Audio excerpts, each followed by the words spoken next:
Delegating well is a lot more about managing yourself than it is about managing others. This is what we're going to cover in this week's episode of the Manage a Track podcast. Here are the two questions this podcast answers. 1, how do you successfully transition into your first official leadership role? And 2, how do you keep climbing that leadership ladder and continuously get promoted, although the competition and the expectations get bigger? This show, the Manage a Track podcast, will provide the answers. I'm your host, Ramona Shaw. I'm on a mission to create workplaces where work is seen as a source of contribution, connection, and personal fulfillment. And this transition starts with developing a new generation of leaders who know how to lead so everyone wins and grows. In the show, you'll learn how to think, communicate, and act as a confident and competent leader you know you can be. Welcome to the Manage a Track podcast. I am excited that you're here. This week, we're going to talk about delegating. This is work that we do in many of our leadership programs that are COVA. This is something that a lot of our clients ask us about, or how do I not just delegate, but I delegate creating a sense of accountability and making sure that work is getting done, that I have high standards for my team. They're sort of in the pursuit of achieving or even exceeding those standards. And they feel like they have the clarity and the support that they need in order to be successful with the tasks that I assign them. That's typically the ideal solution or outcome they're going for, or sometimes it's a problem statement that goes into that direction. And because so many managers and leaders are asking themselves these questions, I wanted to record this episode for you. So effective delegation is a crucial skill for managers that involves really the assigning of tasks and responsibilities to team members in a way that maximizes productivity, fosters their engagement, and helps us ultimately to achieve our organizational goals. So we're going to go through some key aspects of effective delegation, but let's start off by talking about why this is so important. First of all, it allows managers to focus on higher priority tasks and strategic planning. If you notice you're too much in the weeds and all those important projects that your boss assigned to you are not getting done, and you have to sort of delay them or go back and ask them to extend the deadline, then you know you might have a problem delegating well. And it could be, by the way, that your team is just not ready yet to delegate. But then that leads us down a different rabbit hole where we have to look at, okay, what is the gap and how do you quickly bridge the gap? Okay, so that's number 1. Number 2, it promotes employee development and skill building. So not only is your ability to delegate well going to serve you and allow you to actually spend your time where you should, it also is a critical tool to promote employee development and help them learn new skills. If employees, especially those high-performing employees that you want to retain, if they feel like they got nothing to learn and they've reached a ceiling where, everything interesting now just lands on your desk and they're not getting exposure to it, they will ultimately leave.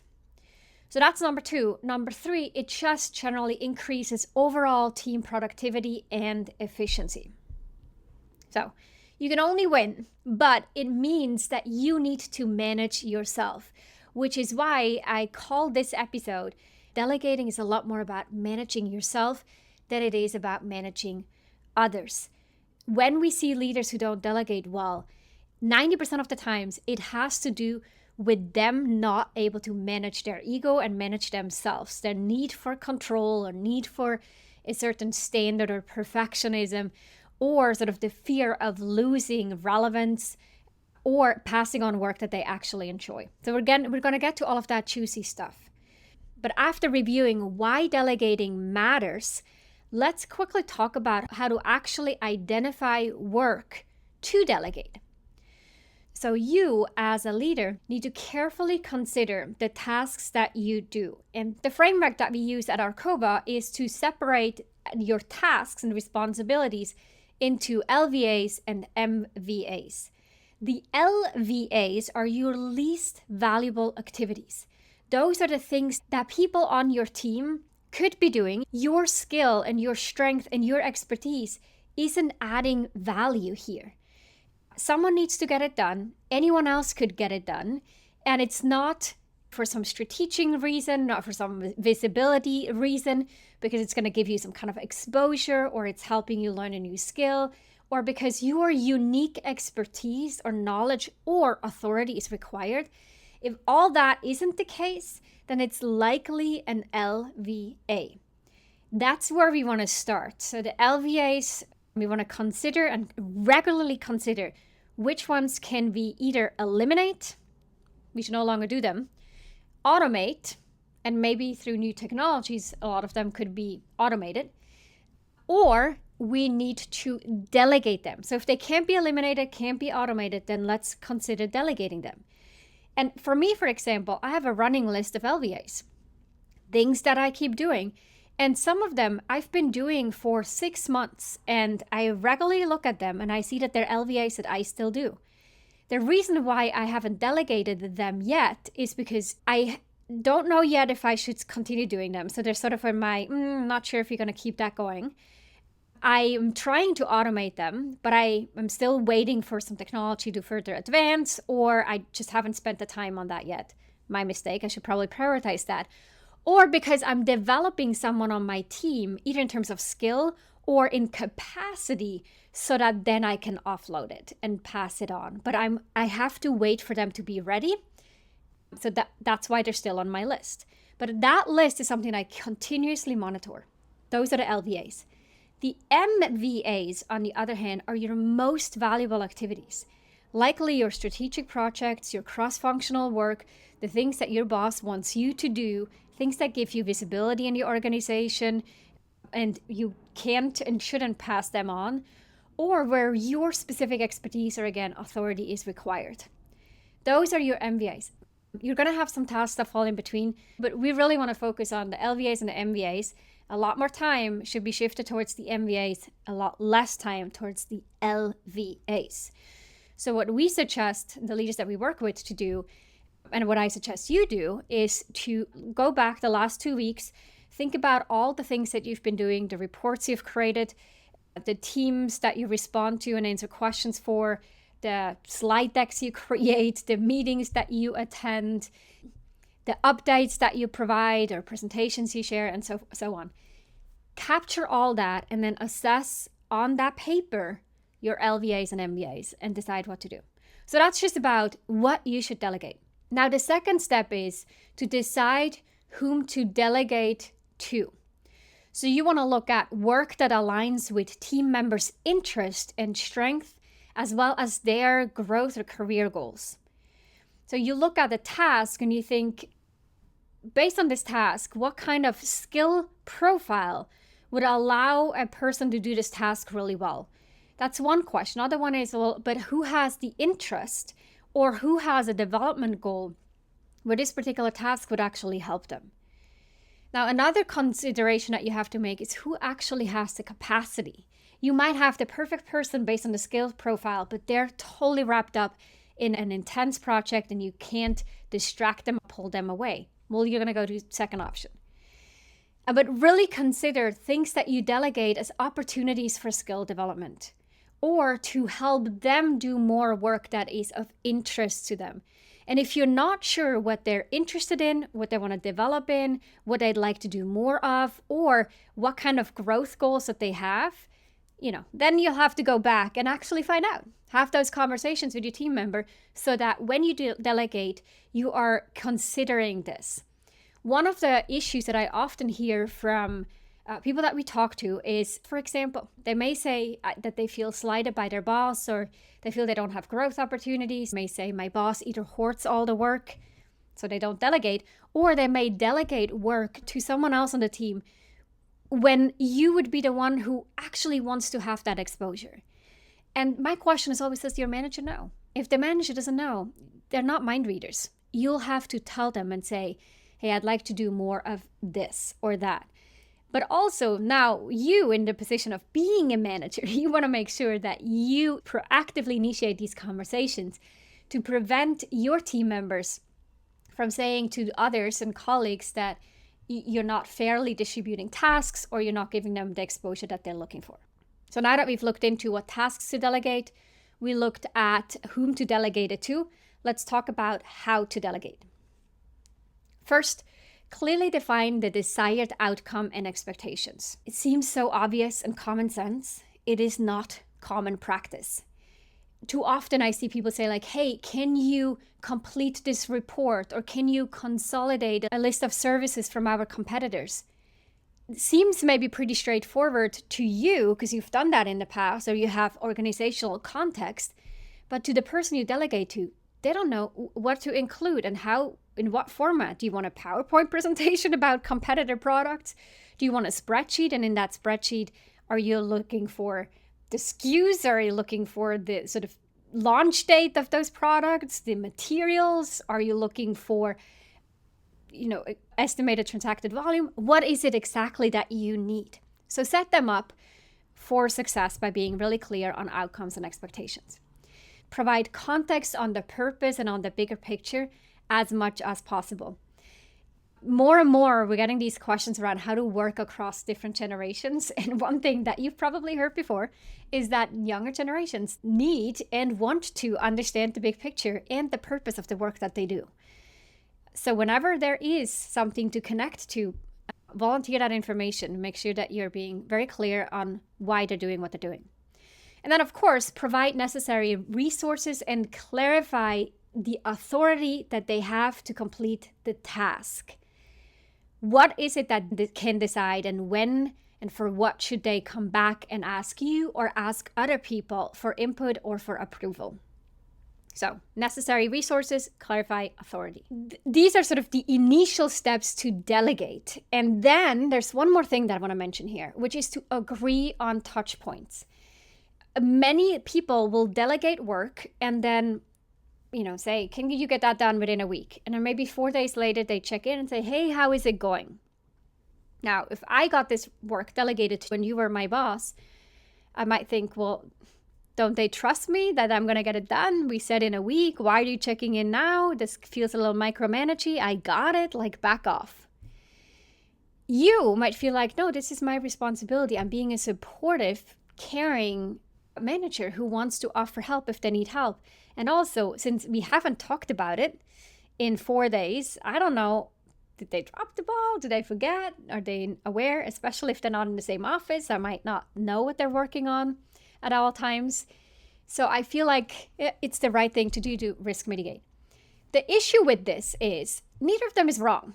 It feels weird for the employee, especially if they're really on top of things, to receive that kind of unsolicited check-in or unsolicited offer for support. It also is totally reasonable for the manager to say, this is an important task. We haven't talked about it. I want to offer some help or check in. The problem is that it wasn't agreed upon ahead of time. So when you delegate, agree on those touch points. Talk about, hey, let's check in, give me an update where you stand by Friday or in 3 days, or when you reach this point, I'd like to be aware, and I assume this will be in the next week or two. Address this early on, or you can also say, I'm going to check back in with you in our next one-on-one. So it's not about micromanaging, it's not about offering unsolicited support. It is you saying, this is what I'm delegating, and here is how I'd like us to communicate while you do this work. So setting up regular check-ins to monitor progress, make sure that you confirm the expected level of your involvement. For example, I expect you to problem solve and then to reach out if you're stuck. That sets a very clear expectation of what their job is and then when you want to get involved. And then, of course, we also want to make sure that we monitor their work and we provide feedback and recognition. When it comes to monitoring progress, it again is about letting them know what kind of check-ins and touch points you anticipate. You don't want to interfere unnecessarily because that can come across as overbearing or micromanaging. But you do want to know, what is it that you agreed upon? Accountability cannot happen if you delegate work to them and you say, please have this done by Friday, and then you move on and you totally forget what it was you delegated to them and what the deadline was because you have a million other things to do. Friday passes and you don't know, it's not top of mind for you. Monday comes along, it's still not top of mind. Tuesday, suddenly at 2:00, you think, wait a second, wasn't I supposed to receive this email from Mike about, this presentation? I should be working on this afternoon or tomorrow. And I think we said Friday, but let me go through my emails. I don't think I heard back from them on Friday. And so Tuesday afternoon at 2:00, you say like, hey, Mike, where is this slide deck that you said you'll get done? I wanted to work on it this afternoon. That's not helping. If that is no problem for you and you don't have an accountability issue or concerns over reliability and all that, you do you, and that's totally okay. But if you realize people aren't doing what they said they're going to do, and it puts me into a reactive mode, and I constantly feel like I need to check in with people, I need to be on top of it, I constantly pull information and hold all the strings, and it feels exhausting, then you not tracking the commitments that they make is one of the root causes. So when they say, I'm going to do it by Friday, you have to note down somewhere. We call this the commitment tracker. You have to write down what they're going to do by when, and then Friday comes along. And if you don't get it, then Friday night or Monday morning, you say, hey, Mike, you said you're going to send this to me by Friday. What happened? And it's not saying like, I can't believe you didn't send it. No, you just say what happened. It does two things. One, it tells Mike that you're on top of it. You're not wishy-washy with the commitments, that you expect when he says something, that you're expecting it to be done. And that instills accountability, and you're encouraging that sense of accountability because now you're demonstrating this is serious. And two, it also then puts Mike into the position to provide you an update and for you not to be reactive on Tuesday when you want to work on it. So that starts to change the dynamic on the team. Okay, so that was a little side note on accountability. You want to monitor that progress, and then of course, all along the way or towards the end, you want to provide constructive feedback on the work, and you want to make sure you recognize and appreciate good performance, not by saying good job, but by really calling out, where did they go the extra mile? What specific skill did they demonstrate? What kind of unique ways did they think about the problem or solve it? What do you really like? And what kind of strength they leverage in order to produce what you asked them to. So that helps them get feedback and learn, but it also makes sure that they understand you see and you value their effort. Okay, but let's now get to the juicy stuff. The real crux is really in managing yourself. Effective delegation requires managers like you to resist the urge to micromanage, resist the urge to want to have it done your way, and instead you allow the employees to develop their own processes for completing tasks or outcomes and do it differently. It also means for you and managers in general to resist the urge to problem solve for them. We call this being more like Yoda, like you're in the back end, you're not fighting the fight. You're supporting behind the scenes. You're not being the superhero is out there saving others and problem solving for them. This happens too often, and it's very sneaky. It takes a lot of discipline and awareness for the leader to recognize, I know the answer. I know I'm going to be good at it. I know they're going to feel like I was helping them, and I'm going to feel this kind of satisfaction or recognition of my work if I just did it. And it's so tempting, especially when you're under pressure or something really needs to be done right in, quotation marks, right in your perception, to then jump in and do it. So resisting the urge to problem solve. Another one where self-management comes in is to acknowledge the fear of losing importance or recognition. We often get that sense that if I delegate this work that either I like doing or people really appreciate about me, then what am I going to do? Right? So acknowledging also that comfort of letting go of something that we wanted to do ourselves and we are good at and we got recognized for it. Because you can tell, delegating, the actual process of delegating and what to delegate is pretty straightforward. It's like we all kind of know, for example, how to improve our cardiovascular strength. Yeah, we got to go run more. We got to do sprints or interval trainings. It's not rocket science. But then actually doing it is all about the discipline that we develop and understanding like, we're going to find excuses. We're going to find reasons why we can't do X, Y, Z. And it's the same thing here. You might understand how to delegate, and then you watch yourself at work not doing what you know you should be doing. And the reason for that is all those underlying things that you need to manage yourself. Another one is to be aware of the bias that you trust yourself more than you trust others, which is totally normal because you understand all your ways of thinking. You know exactly what you're looking for, what's expected. But now to lead well, you have to grow others. You don't have to be the one who's excelling all the time. And that means you have to allow them to learn through the process, sometimes through the struggle, sometimes from making mistakes. And you're there with them as they learn. And sometimes it means we have to let other people make errors on the team. And if we have a problem and we worry about our reputation being at stake, and we can't really accept the fact that when we start to delegate, it's not all going to look the same way that we would do it. In fact, it might be at 70% of what we wanted to do, and we are seeing other people struggle. If that is challenging for us, we're compromising the quality of the output for the actual development and the productivity and the efficiency of the team.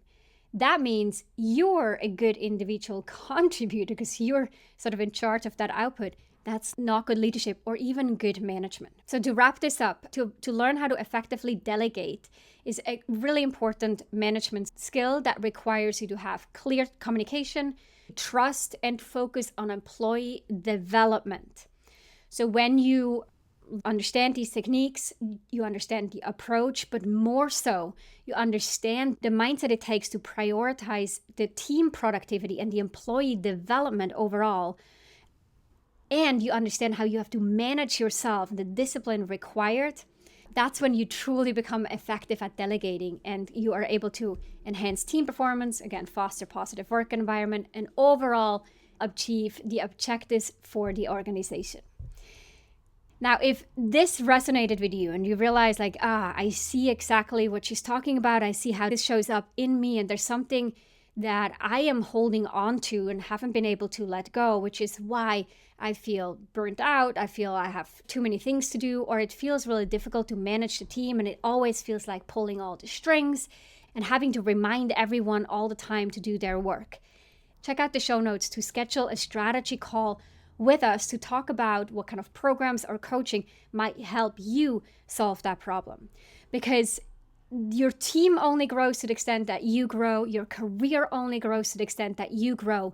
And if you're noticing there's a cap in your ability to deliver and increase the impact that you produce for the organization and for your team to elevate and grow, and you feel stuck in this doer mentality, or just notice that ceiling that you seem to hit, then executive coaching or leadership development programs might be exactly what you need in order to change the way that you go about your work, the way you think about it, and the way that you show up. Now, of course, as always, if this was a helpful episode, please give it a 5-star review on the podcast app that you're listening to, and share it with the friends and colleagues that you think would benefit from hearing this as well. Thanks so much for tuning in. We'll be back with another episode of the Manager Truck podcast next week. Bye for now. If you enjoyed this episode, then check out 2 other awesome resources to help you become a leader people love to work with. This includes a free masterclass on how to successfully lead as a new manager. Check it out at arcova.org/masterclass. The second resource is my best-selling book, The Confident and Competent New Manager: How to Quickly Rise to Success in Your First Leadership Role. Check it out at arcova.org/books or head on over to Amazon and grab your copy there. You can find all those links in the show notes down below.